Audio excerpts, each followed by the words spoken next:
June 25th, 1876. A ridge above the Little Bighorn River, Montana Territory. 210 men are crouched in the dry grass, rifles hot, sweat stinging their eyes. Their commander, a man who had ridden through the cannon smoke of Gettysburg without flinching, sits on his horse and stares at the valley below. And for the first time in his life, George Armstrong Custer realizes he has made a mistake.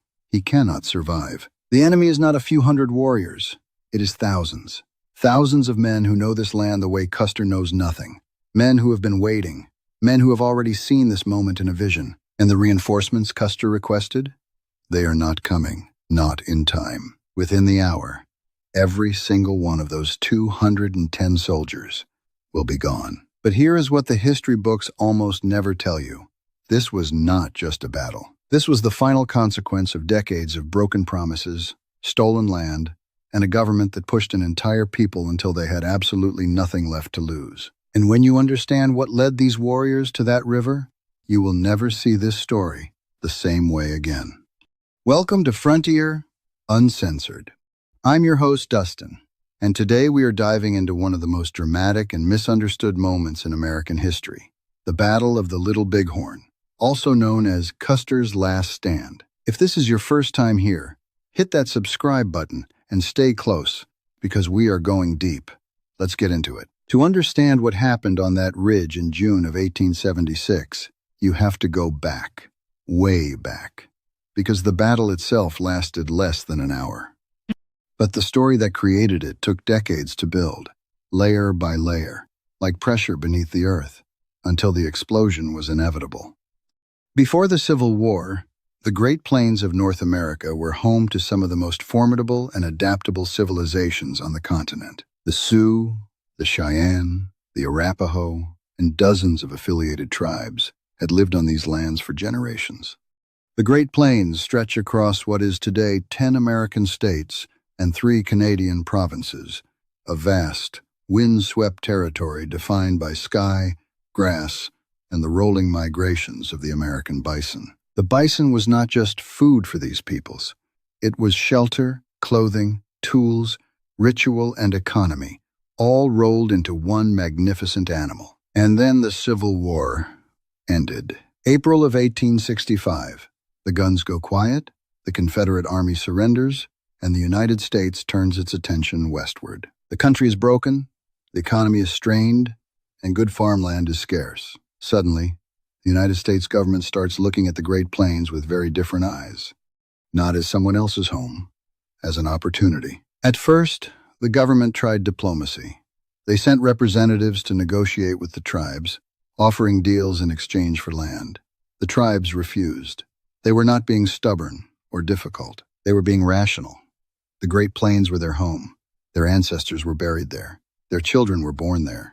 No deal was good enough to justify giving that away. The government's response to this refusal tells you everything about the era. They did not accept the outcome of the negotiations. They built anyway. Railroads carved through the plains like scars, followed by military outposts, followed by settlers. And wherever the infrastructure went, conflict followed. By the late 1860s, most Native American tribes had been pushed off the plains entirely, confined to designated Indian reservations, patches of land the government had decided were acceptable for them to occupy. Most tribes, exhausted and outgunned, complied, but not everyone.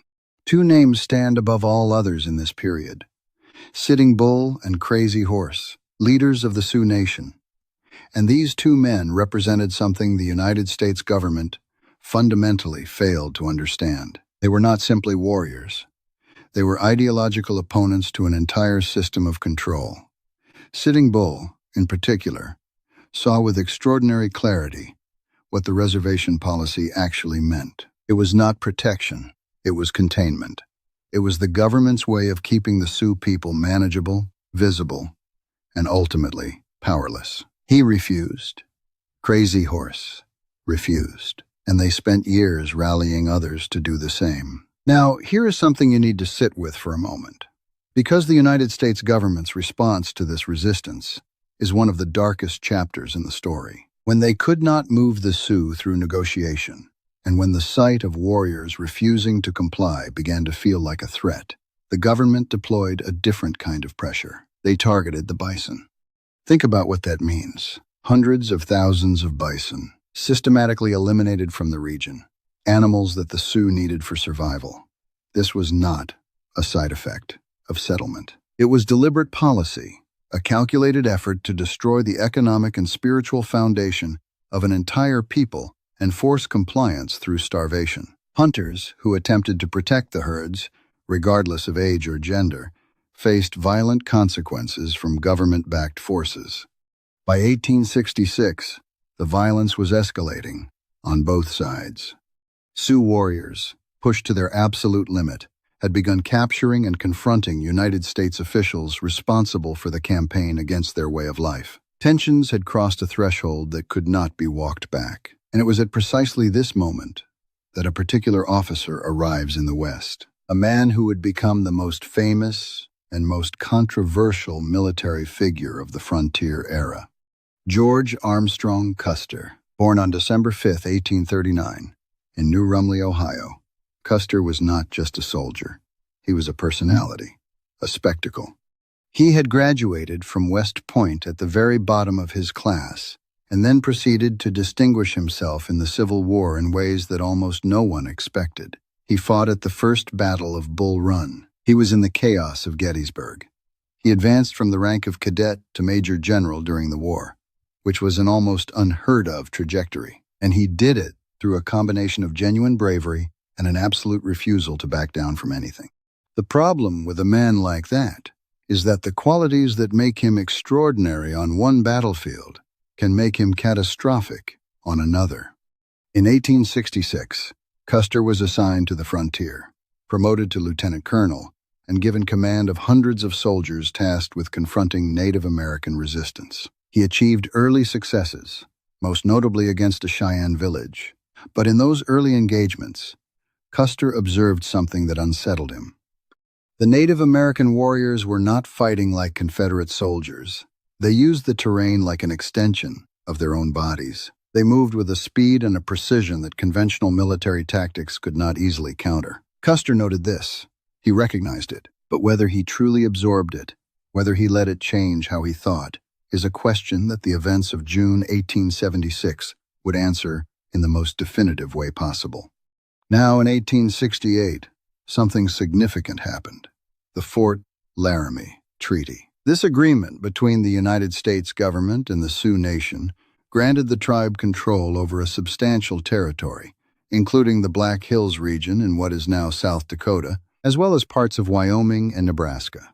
Crucially, the treaty explicitly barred any unauthorized entry into Sioux lands, including by white settlers and military personnel. This was not a minor clause. It was the entire foundation of the agreement, and the Sioux held it as sacred. For a few years, a fragile peace held. Then, in 1874, everything changed. And it changed because of one word: gold. Custer was dispatched to the Black Hills region, ostensibly to locate a site for a military fort. What he found instead was one of the most consequential discoveries of the era: gold in significant quantities in the Black Hills. Under the terms of the Fort Laramie Treaty, this land was Sioux territory. The gold was not the government's to claim. It was not Custer's to claim. It belonged to the people who had been promised this land in a legally binding agreement. But the United States government had a choice to make: honor the treaty or claim the gold. I think you already know which choice they made. Almost immediately after Custer's discovery was reported, the government began negotiating to purchase the Black Hills from the Sioux. The Sioux said no. They said no clearly, and they said no because these lands were not just economically valuable to them. They were sacred. The Black Hills, Pahasapa in the Lakota language, represented a spiritual center of their world. Selling them was not a transaction. It was a desecration. The government could not legally take the land. The Sioux would not sell it. So the government did something remarkable in its audacity. They simply decided to ignore the treaty. On January 31st, 1876, the United States government issued an order requiring all Sioux who were living outside the designated reservations to return to those reservations immediately. Failure to comply by a specific deadline would result in those individuals being classified as hostile combatants. Let that sink in. People who were living on their own land guaranteed to them by a treaty the government itself had signed, were being told to relocate or be treated as enemies. And here is where the story takes a turn that should not surprise anyone who has been paying attention. The Sioux did not comply. The Cheyenne did not comply. From across the region, from the reservations, and from the plains, warriors gathered, thousands of them. They moved toward the valley of the Little Bighorn River, where Sitting Bull and Crazy Horse had established what would become one of the largest concentrations of indigenous fighting force the American West had ever seen. Now, here is something I want you to think about before we get to the battle itself, because this detail tells you everything about what kind of man Sitting Bull was and why his people followed him. Before the fighting began, Sitting Bull performed the Sundance ritual in the Rosebud River Valley. This was an annual sacred practice among Native American men, a ritual of spiritual connection and sacrifice. Sitting Bull painted himself yellow, the color of the sun, and performed an act of extreme physical sacrifice, cutting 100 pieces of flesh from his own arm, continuing through the pain until he lost consciousness. When he came back to awareness, he and his men danced continuously for 2 days. And then, Sitting Bull reported a vision. He saw the soldiers of the United States Army, their horses and their men, falling from the sky like grasshoppers, lifeless, defeated. In his vision, the native warriors stood victorious. But the vision came with a warning that was absolutely specific. No warrior was to take anything from the fallen soldiers.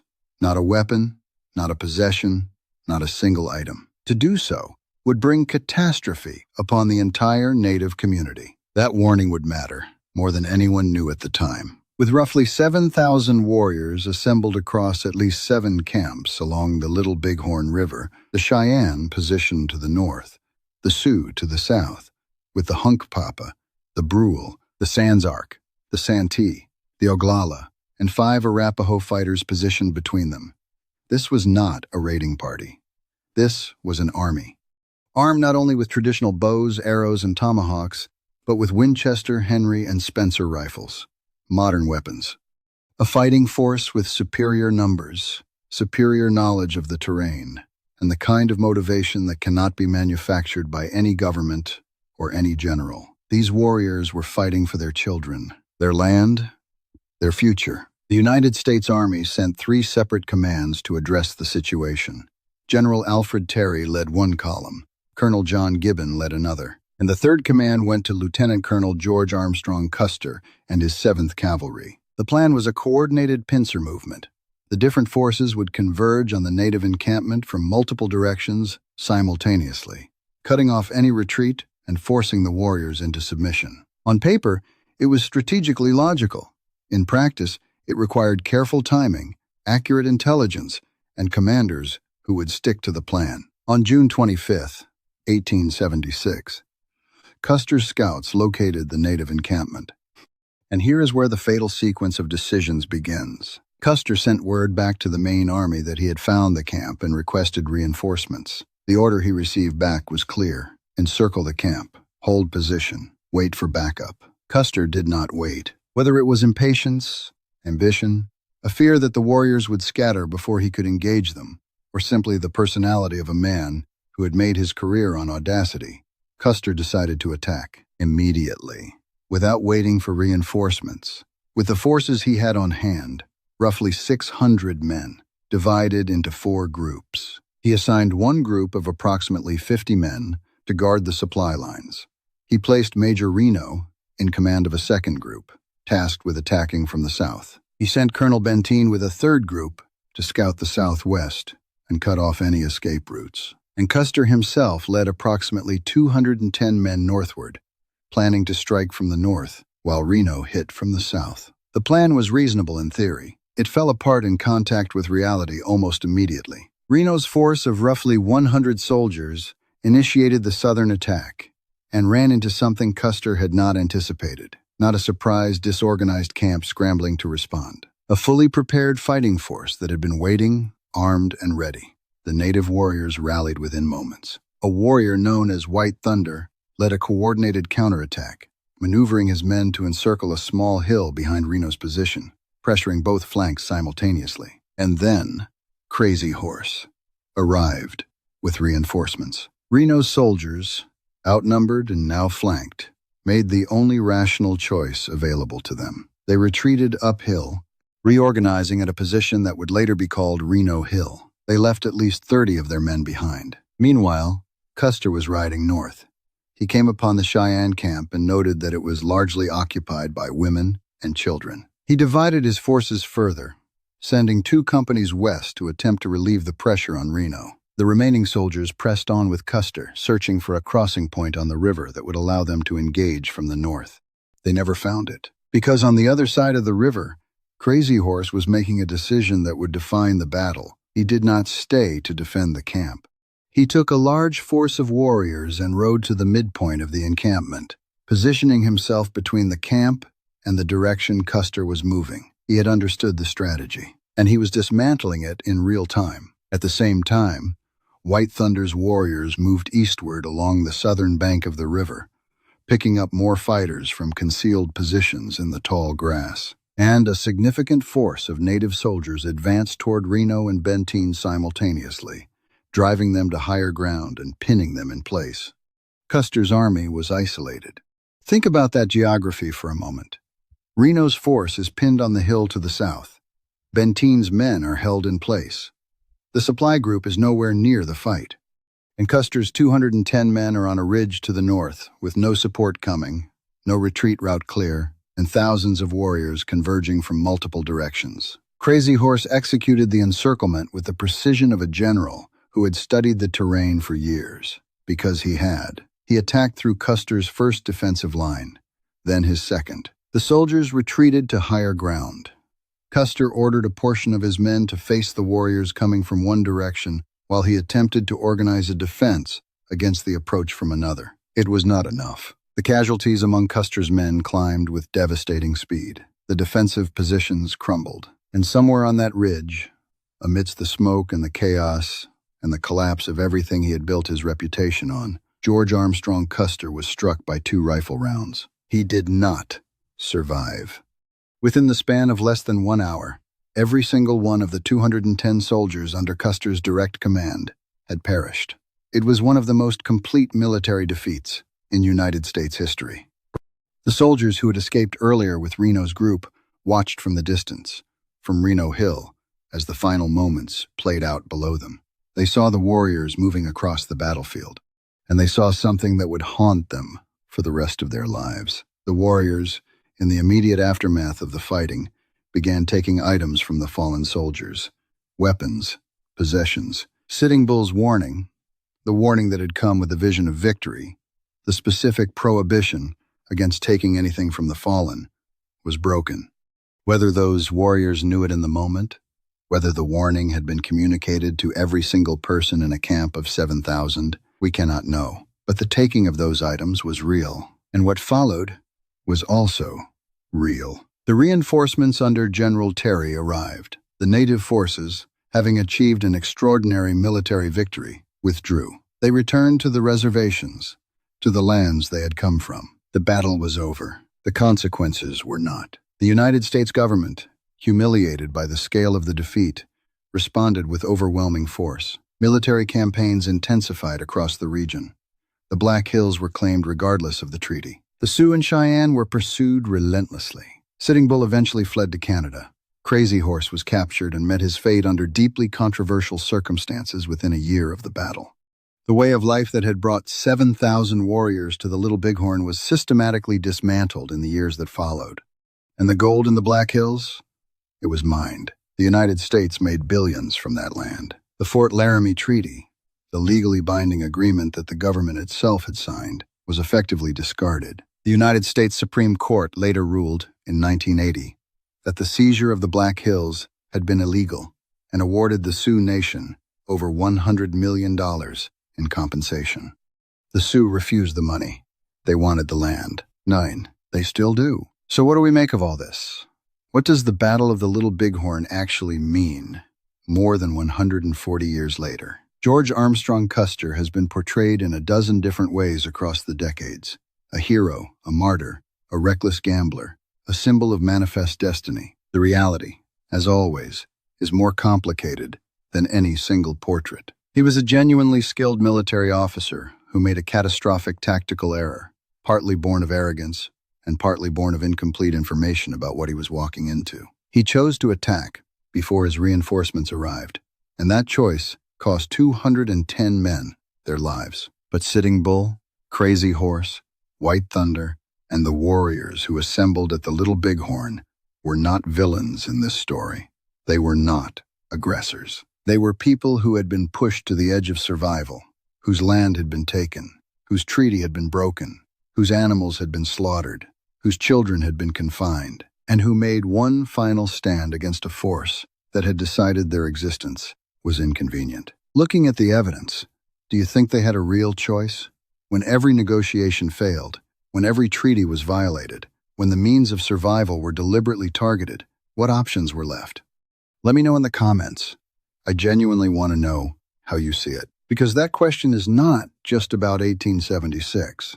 It echoes across history in ways that matter today. The story of the Little Bighorn is ultimately a story about what happens when power ignores its own agreements, when the promise of law is used selectively, and when the people on the receiving end of that selective justice finally say, enough. Sitting Bull's vision at the Sundance ceremony told his people they would win the battle, and they did. They won it decisively, against trained military forces, using strategy and courage and knowledge of the land that no invading army could match.